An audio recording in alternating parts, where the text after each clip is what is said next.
His hand traced slow circles on her bare shoulder. She didn't move. Didn't want to. The silk sheets were cool against her skin, but his touch was warm, dangerously warm. The kind of warmth that made her forget she wasn't supposed to be here. That she was just a maid. That men like him didn't touch women like her unless they wanted something temporary.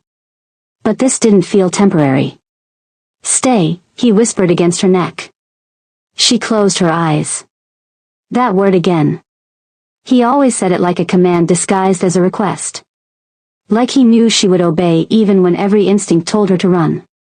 His fingers moved lower, tracing the curve of her spine with careful attention. She shivered despite the warmth of the room. Despite the heat still radiating between them from what they'd just done. You're thinking too much, he murmured. She smiled slightly. Someone has to. Not here. His arm tightened around her waist, pulling her closer. Not with me. Not with me. Those words wrapped around her heart like a promise she wanted to believe. But as her hand rested against his chest, her fingers brushed something unexpected. His wrist. She frowned, her eyes opening as she glanced down. A scar. Thin. Pale. Running along the inside of his wrist like a faded memory. Her breath caught. Wait. She'd been with him 3 times now. 3 nights that blurred together in stolen moments and whispered promises. 3 nights where she'd memorized every inch of his body in the darkness. But she'd never seen that scar. Her heart started racing as the realization crept in, cold and sharp and impossible to ignore. Hey. His voice broke through her thoughts. What's wrong? She looked up at his face. The same face she'd kissed an hour ago. The same dark eyes that watched her like she was the only thing in the world that mattered. But that scar. Nothing, she lied, her voice barely steady. The door opened. Her entire body went rigid. The man beside her, the one whose name she still didn't know, didn't flinch. He just pulled the sheet higher over her exposed skin, his hand possessive on her hip. Protective. You're in my room. The voice came from the doorway. Cold. Controlled. Identical. No. No, no, no. She turned her head slowly, her breath caught somewhere between her lungs and her throat. The same face. The same sharp jawline. The same dark eyes. The same dangerous presence that had pulled her into this bed an hour ago. Except, he was standing in the doorway. And the man beside her, the one still holding her, was still here. Her mind scrambled for an explanation. A twin. Of course. She'd heard the rumors.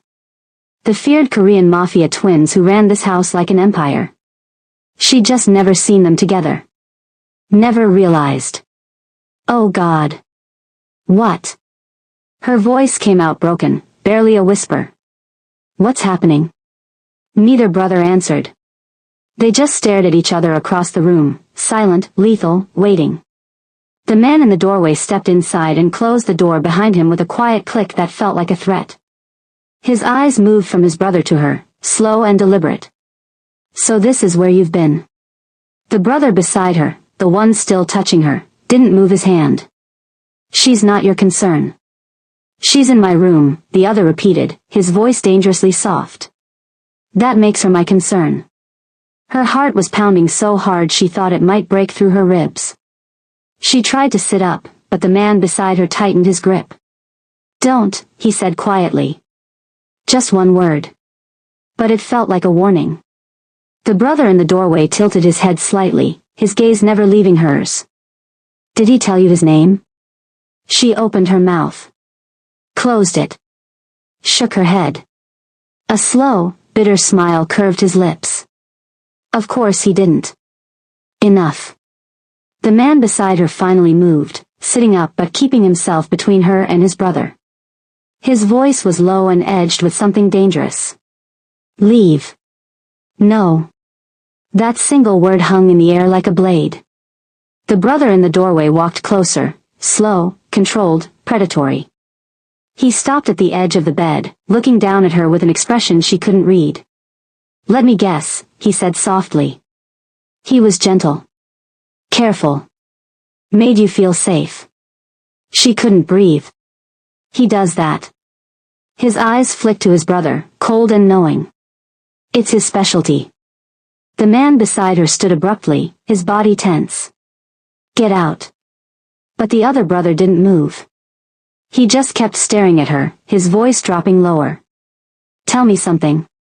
He leaned closer, and she pressed back against the headboard instinctively. "When you were with me last week, did I make you feel safe?" Her blood turned to ice.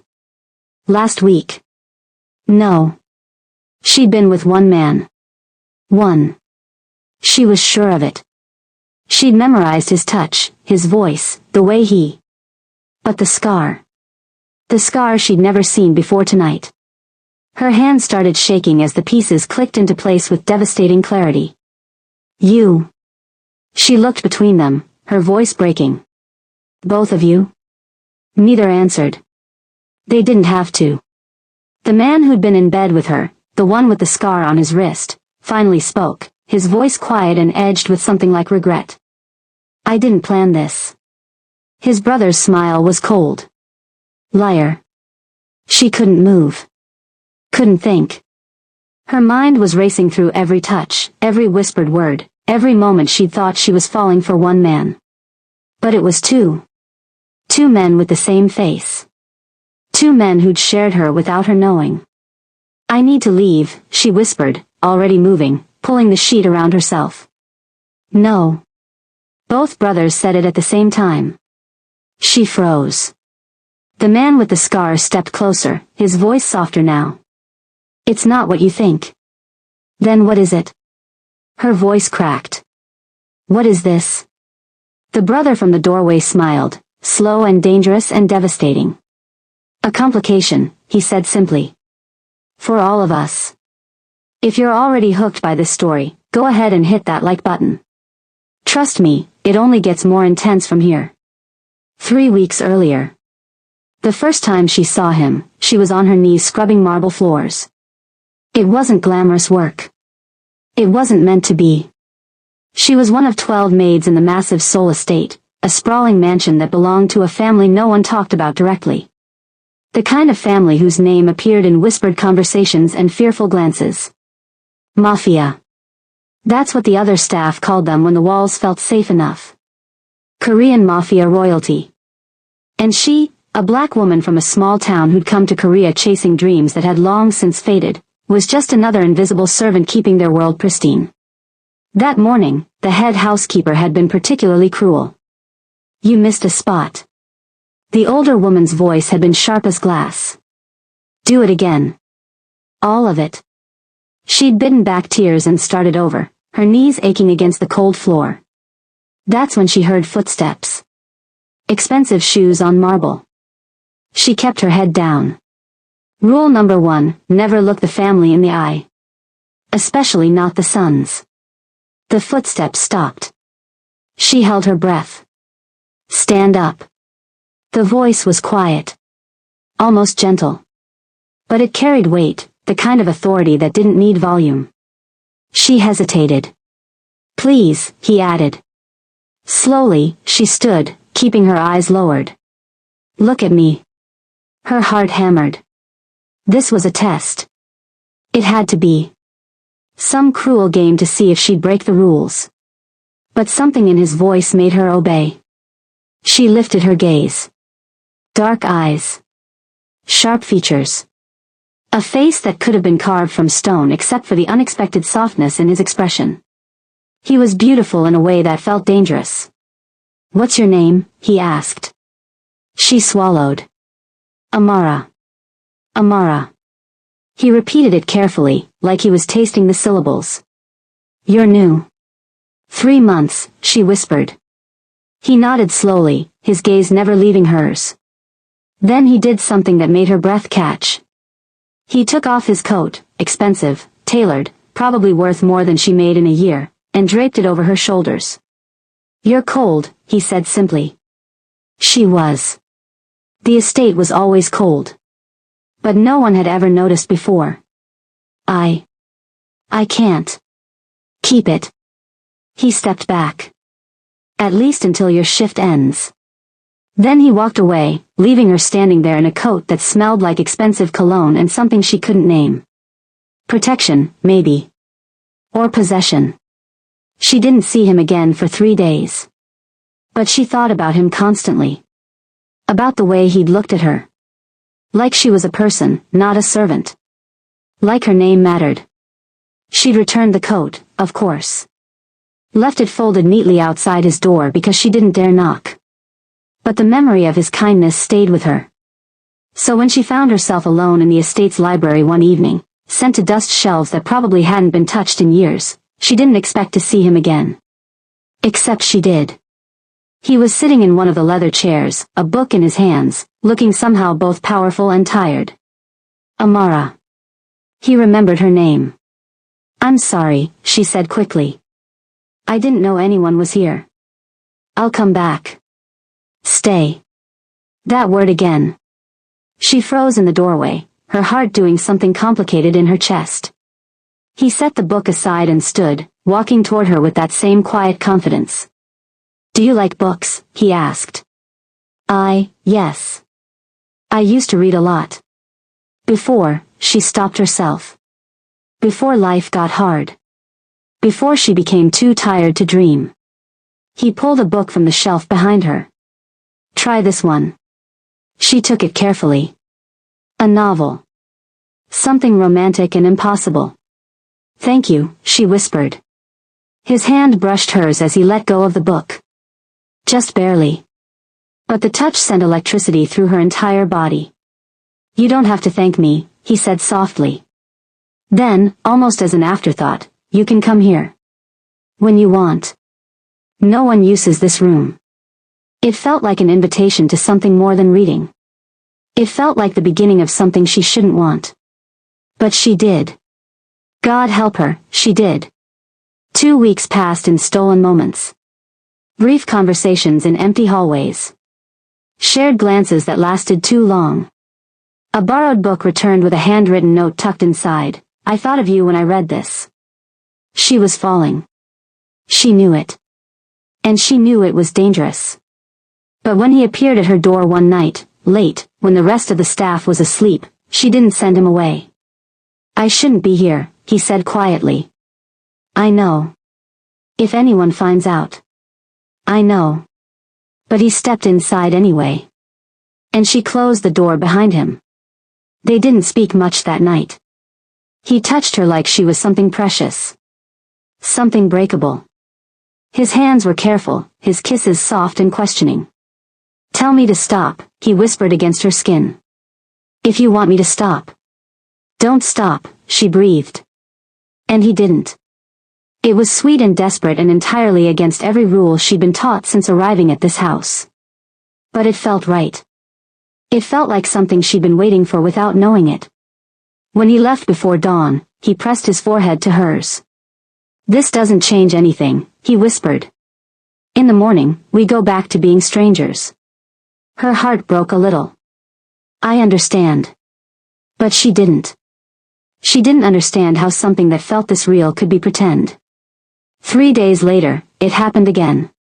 She was carrying linens through the east wing when someone pulled her into an empty room. Her heart leapt. Him. "I couldn't stay away," he said, his voice rough.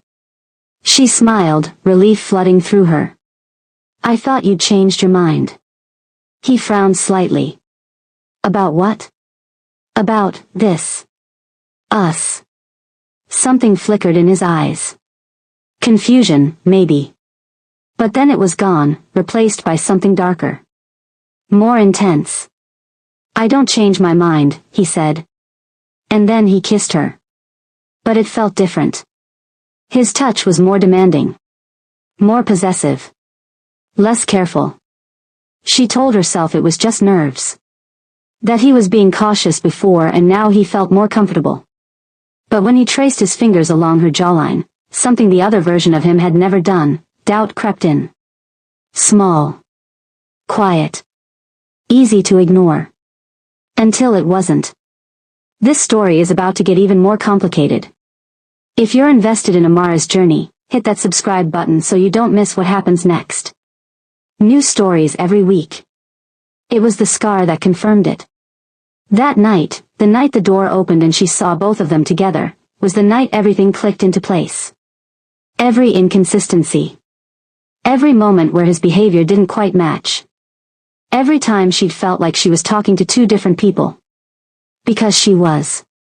She'd fallen for both of them. And neither had told her the truth. She stood in that room, wrapped in a sheet, staring at two identical faces. The man with the scar on his wrist, the one who'd been gentle, careful, protective.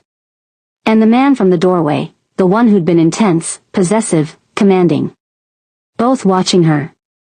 Both wanting her. Both lying to her. "I need to know your names," she said, her voice steadier than she felt. "Right now." The man with the scar spoke first. "Miho." The other brother's smile was cold. "Juno." "And which one of you," she asked quietly, "was I with first?" They looked at each other. Then back at her. "Does it matter?" Juno asked. Her hands shook. "Yes. It matters." "Why?" Miho's voice was soft. Almost sad. "Because I need to know who I fell in love with first," she thought. But what she said was, "Because I need to know which one of you I can trust." Juno laughed, short and bitter. "Trust? In this house?" Miho shot him a look. Then turned back to her, his expression careful. "You were with me first," he said quietly. "In the library. I gave you the book." "No." Juno stepped forward. "She was with me first. The coat. Remember? The coat. The book. Two different kindnesses. Two different men. She'd thought they were the same person." Her voice came out barely a whisper. "How long have you both known?" Silence. Heavy and damning. "From the beginning," Miho finally admitted. The words hit her like a physical blow. From the beginning. They'd both known. They'd watched her fall. Watched her get confused. Watched her scramble to understand why the man she was falling for kept changing. And they'd said nothing. "Get out," she whispered. Neither moved. "Get out." Her voice broke on the words. Miho stepped forward, his hand reaching for her. "Amara. Don't touch me." Tears were streaming down her face now. "Don't either of you ever touch me again." She expected them to argue. To fight. To refuse. But they didn't. Slowly, reluctantly, they left. The door closed with a quiet click. And she collapsed onto the bed, pulling her knees to her chest, trying to understand how something that had felt so right could be so devastatingly wrong. What would you do in Amara's situation? Comment below. Amara didn't sleep that night. She lay in her small bed, staring at the ceiling, replaying every moment. Every touch. Every whispered word. Trying to separate Miho from Juno in her memories. Trying to understand how she'd been so blind. But the worst part wasn't the deception. The worst part was that even now, even knowing the truth, her heart still raced when she thought about them. Both of them. When dawn finally broke, she dragged herself out of bed and got ready for work. Her eyes were swollen from crying, but she covered it with cold water and determination. She would avoid them. She would forget this ever happened. She would survive this. She had to. Avoiding the twins proved harder than she'd imagined. The estate was massive, but somehow they were everywhere. Miho in the library when she went to return the book. Juno in the hallway when she carried fresh linens. Both of them in the dining room when she served breakfast. They didn't speak to her. Didn't acknowledge her beyond the brief glances that felt like physical touches. But their presence was suffocating. The other staff noticed. "You look tired," one of the older maids said during lunch. "Are you feeling all right?" "I'm fine," Amara lied. But she wasn't fine. She was unraveling. 3 days after the confrontation, Miho found her alone in the garden. She'd been pulling weeds, a task usually reserved for the groundskeeper, but she'd volunteered. Anything to stay busy. Anything to keep her hands from shaking. Amara. His voice made her freeze. She didn't turn around. I'm working. I know. He moved closer. She could feel him behind her. I need to explain. There's nothing to explain. Her voice was cold. You lied. Both of you. I didn't lie. His voice was quiet, almost pained. I just didn't tell you the whole truth. She laughed bitterly, still not turning to face him. That's the same thing. No. It's not. He knelt beside her in the dirt, not caring that his expensive suit would get ruined. If I'd told you I had a twin brother, would you have believed me? Would you have trusted me? She finally looked at him. His eyes were sincere, desperate even. I would have had a choice, she said quietly. You took that from me. Something flickered across his face. Guilt, maybe. Or regret. I know, he whispered. And I'm sorry. I'm so sorry, Amara. She wanted to stay angry. Wanted to keep her walls up. But the way he looked at her, like she was the only thing that mattered, made her defenses crack. Why didn't you tell me, she asked, hating how her voice broke. After the first time. After the second. Why keep lying? Miho's jaw tightened. Because I was selfish. Because the thought of sharing you, even with my own brother, made me sick. Because I wanted you to be mine and mine alone. The honesty in his words hit her harder than any lie could have. But I'm not yours, she said softly. I'm not anyone's. His hand reached for hers, stopping just short of touching. You could be. Her heart stuttered. Miho. I know it's complicated, he continued quickly. I know Juno feels the same way I do. I know this is impossible. But I can't just walk away from you. She pulled her hand back, standing up. You're going to have to. Amara. Please. She closed her eyes. Just, leave me alone. Both of you. When she opened her eyes again, he was still kneeling in the dirt, watching her with an expression that looked like heartbreak. But he stood. And he left. And she hated how much it hurt to watch him go. That evening, Juno cornered her in the wine cellar. She'd been sent to retrieve a specific vintage for dinner, a task that required going to the deepest, darkest part of the estate. She should have known he'd follow. You're avoiding me, he said from the shadows. She jumped, nearly dropping the bottle. I'm avoiding both of you. He stepped into the dim light. Where Miho had looked apologetic, Juno looked angry. Not at her. At the situation. My brother came to you today, he said. It wasn't a question. She didn't answer. Juno moved closer, his presence filling the small space. Let me guess. He apologized. Told you he was selfish. Promised you it could work. Her silence confirmed it. His laugh was sharp. Of course he did. That's Miho's specialty. The gentle approach. The emotional manipulation disguised as honesty. And what's your specialty? She shot back, finding her courage. Intimidation? Something flickered in his eyes. Respect, maybe. Honesty, he said simply. Real honesty. Not the pretty version my brother sells. Then be honest. She crossed her arms. Why did you do it? Why pursue me when you knew Miho was already? Because he doesn't deserve you. The words hung between them, sharp and certain. That's not for you to decide, she said quietly. You're right. He stepped closer, close enough that she could feel the heat radiating from his body. It's for you to decide. But you need all the information first. What information? His eyes locked on hers. Miho thinks he wants you. But what he really wants is to save you. To be your hero. It's what he does. He finds broken things and fixes them. The words stung because there was truth in them. And you? She asked, her voice barely above a whisper. What do you want? You. Simple. Direct. Devastating. Not some version of you. Not a project.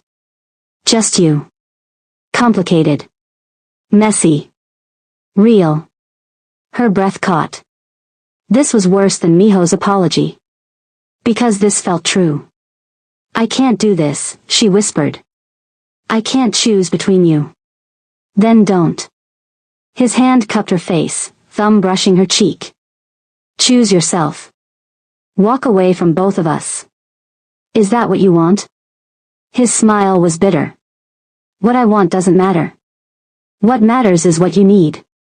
He dropped his hand and stepped back. But know this, Amara. My brother will let you go if you ask him to. He'll sacrifice his feelings for your happiness.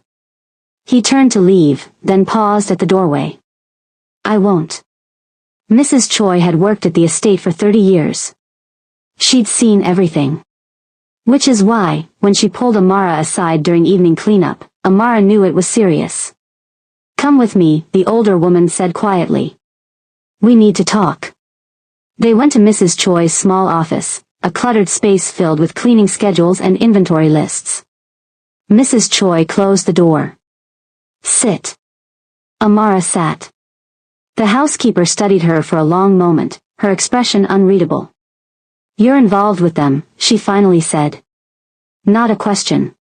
Amara's face flushed. I don't know what you... Don't lie to me, child. Mrs. Choi's voice was sharp but not unkind. I've been watching you. And I've been watching them. The way they look at you. The way you've been falling apart this past week. Amara's hands twisted in her lap. It's over. Whatever it was, it's done. Is it? Mrs. Choi leaned forward. Because from where I'm standing, it's just beginning. What do you mean? The older woman sighed heavily. You're not the first, you know. There was another girl. 5 years ago. A maid, like you. Beautiful. Kind. She caught their attention. Amara's blood ran cold. What happened to her? She disappeared. Mrs. Choi's voice was flat. One night she was here. The next morning, gone. No goodbye. No explanation. Just, gone. You think they... No. Mrs. Choi shook her head quickly. They didn't hurt her. But their father did. He sent her away. Paid her off. Made sure she understood that someone like her had no place in this family. The words settled like stones in Amara's stomach. You need to understand something, Mrs. Choi continued. Those boys, they're good men, despite everything. Despite their father, despite this life they were born into. But they're also trapped. Trapped how? By duty. By blood. By a system that doesn't allow them to choose their own path. She paused. And if you get caught between them, if you become a point of contention between brothers in a family like this, you won't survive. Not here. Amara's throat tightened. Are you telling me to leave? I'm telling you to be careful. Mrs. Choi's eyes were sad. I'm telling you that love isn't always enough. Especially not in this house. After that conversation, Amara tried harder to create distance. She requested different shifts. She avoided the areas of the house where the twins spent time. She kept her head down and her heart locked away. For 2 weeks, it worked. Sort of. She still saw them. Still felt their eyes on her during meals. Still found small gifts left at her door, a book from Miho, a rare flower from Juno. She returned everything. But the ache in her chest didn't go away. She missed them. Both of them. Which made her feel weak and stupid and utterly lost. It started with nausea. Subtle at first. Just a queasy feeling in the mornings that she blamed on stress. Then came the fatigue. The dizziness. The way certain smells made her stomach turn. She ignored it for a week. But when she found herself throwing up in the staff bathroom for the third morning in a row, one of the other maids, a kind woman named Sophie, knocked on the stall door. "Amara? Are you okay?" "I'm fine," she lied, wiping her mouth with shaking hands. "Just a stomach bug." Sophie was quiet for a moment. Then, gently, "When was your last period?" The question hit like a punch to the gut. Amara's mind raced back. 6 weeks. No. No, no, no. Her voice came out strangled. "I need to go." She stumbled out of the bathroom, Sophie calling after her, but she didn't stop. She went straight to her room, locked the door, and collapsed on her bed. This couldn't be happening. Not now. Not like this. She bought the pregnancy test in a pharmacy 3 miles from the estate. Wore a hood. Paid in cash. Avoided eye contact with everyone. Back in her room, hands shaking, she took the test. 2 minutes. That's all it took. 2 minutes for her entire life to change. 2 pink lines. Positive. She stared at it until the lines blurred through her tears. Pregnant. She was pregnant. And she had no idea which brother was the father. Amara sat on the floor of her bathroom, test still in her hands, trying to do the math. First time with Miho, 6 weeks ago. First time with Juno, 5 weeks ago. The timeline overlapped too much. There was no way to know. Not without a test. Not without telling them both. Her hands moved to her stomach, still flat, still unchanged. But inside, a life was growing. Half hers. Half, whose? The gentle twin who'd given her books and soft kisses? Or the intense one who'd touched her like she was something he'd been searching for his whole life? A sob broke from her throat. She'd been so stupid. So reckless. And now she was going to pay for it. They all were. Before we move to the final act, pause here and comment. What would you do in Amara's situation? Tell both brothers? Choose one. Run away? Your comments help shape future stories. She couldn't run. She had no money. No family in Korea. Nowhere to go. She couldn't hide it forever. Eventually, they'd all know. Which meant she had to tell them. But how? How do you tell 2 men, 2 brothers, that you're carrying a child that could belong to either of them? Amara spent 3 days agonizing over it. 3 days of morning sickness and terror and spiraling thoughts. On the 4th day, she made a decision. She would tell Miho first. Not because she loved him more. But because she trusted him to react with something other than anger. She needed gentleness right now. She needed someone to tell her it would be okay. Even if it was a lie. She found him in the library. Of course she did. That's where it had all started. He looked up when she entered, surprise and hope flashing across his face. Amara. She closed the door behind her. Her hands were shaking. "I need to talk to you," she said quietly. He stood immediately, concern replacing hope. "Are you all right? You look. I'm pregnant." The words fell between them like stones. Miho went completely still. "What?"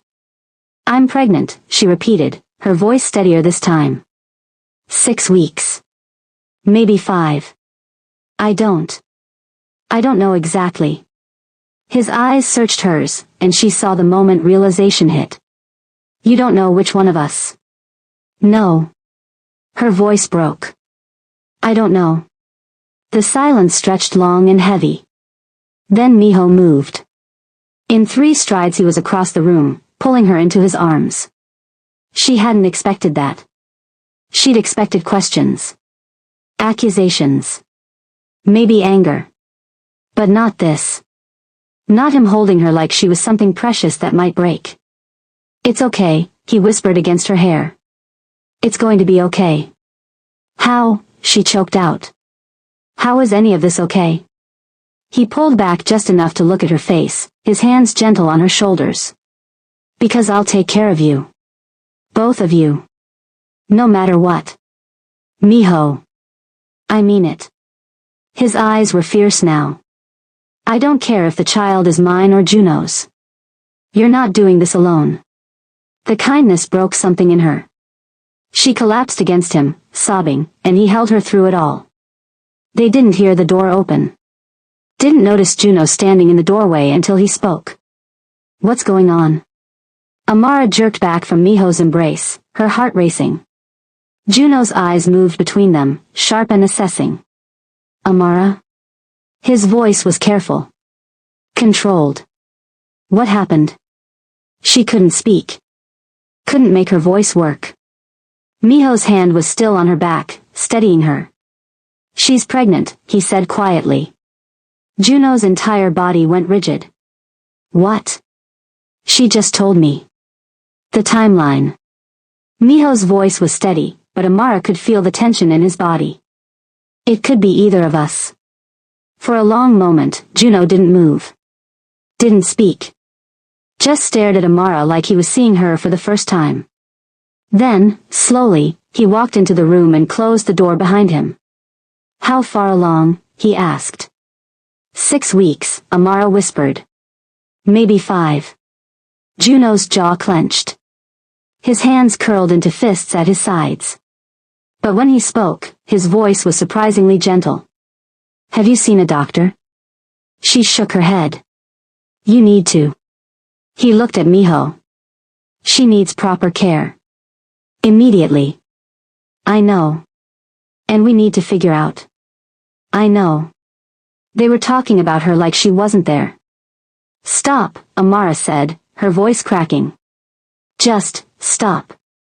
Both brothers looked at her. I don't need you two to figure this out for me, she continued, even though her voice was shaking. I need time to think. To process this. Amara, Miho started. Please. She looked between them, tears streaming down her face. Just give me space. Both of you. For once, they listened. Miho's hand fell from her back. Juno stepped aside. And she walked out of the library, leaving them both standing there in the wreckage of what they'd all created together.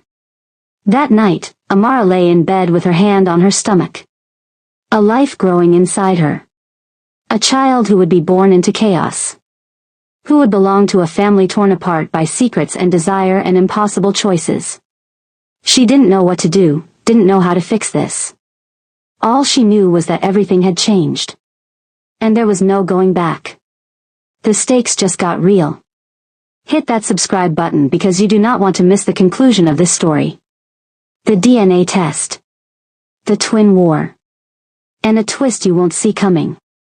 For 3 days, the twins didn't speak to each other. Amara knew because the entire household could feel it. The tension was suffocating. Staff whispered in corners. Meals were served in heavy silence. Even Mrs. Choi looked worried. The brothers who'd been inseparable their entire lives, who'd shared everything, including her, were now on opposite sides of an invisible war. And she was the battlefield. Amara tried to stay invisible. She kept to her duties, avoided common areas, and pretended her world wasn't falling apart. But on the 4th day, everything changed. Mrs. Choi found her in the laundry room. The brothers want to see you, she said quietly. Both of them. In the study.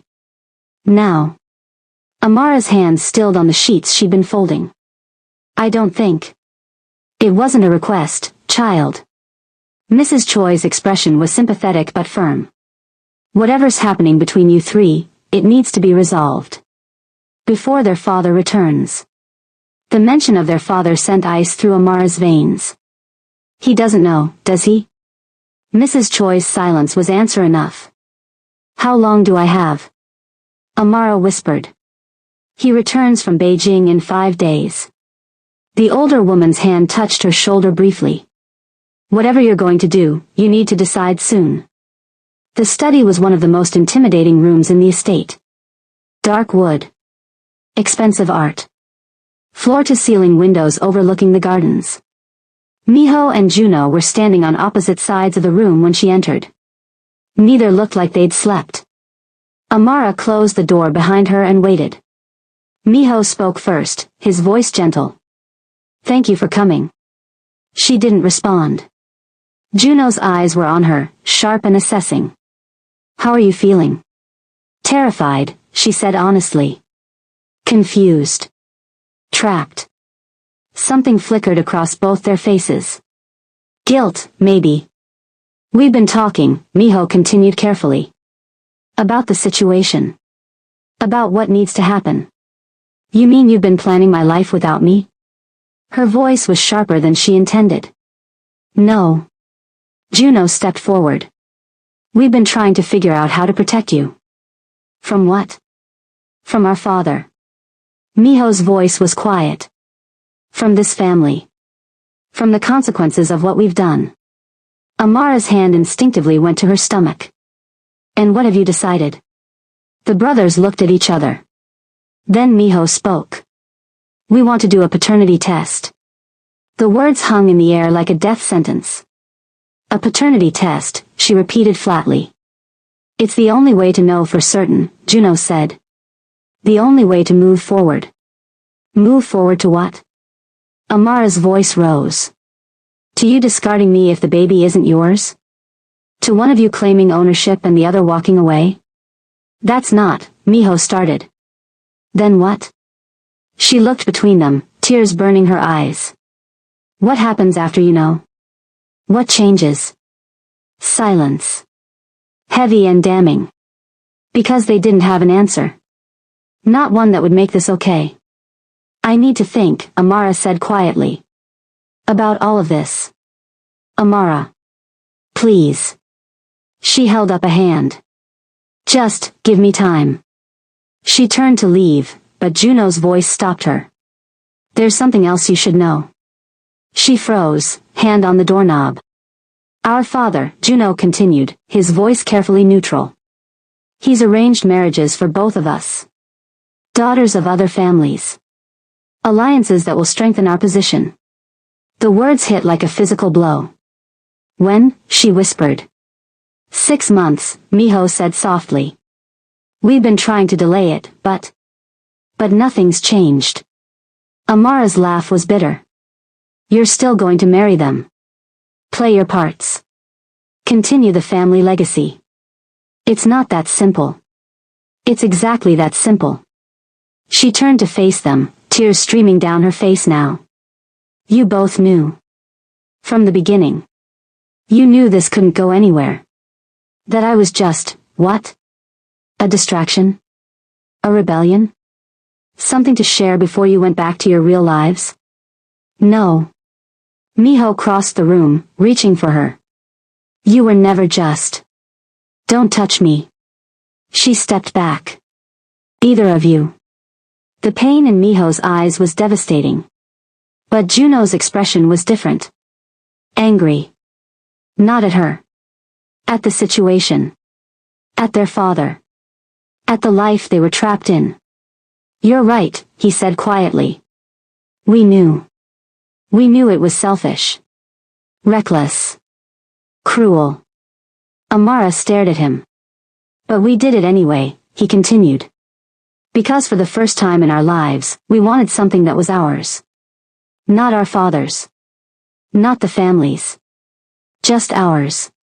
"I'm not a thing to be owned," she whispered. "No." His eyes locked on hers. "You're not. Which is why what I'm about to say is going to sound insane." Miho tensed. "Juno. I'm not marrying the woman our father chose." Juno's voice was firm, final. "I'm breaking the engagement." The room went silent.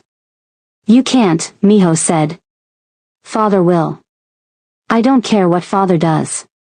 Juno turned to his brother. "And you shouldn't either. It's not that simple." "It is exactly that simple." Juno's voice rose. "You can keep playing the dutiful son. Keep sacrificing what you want for what's expected.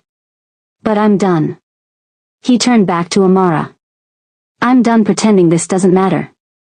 That you don't matter." Amara couldn't breathe.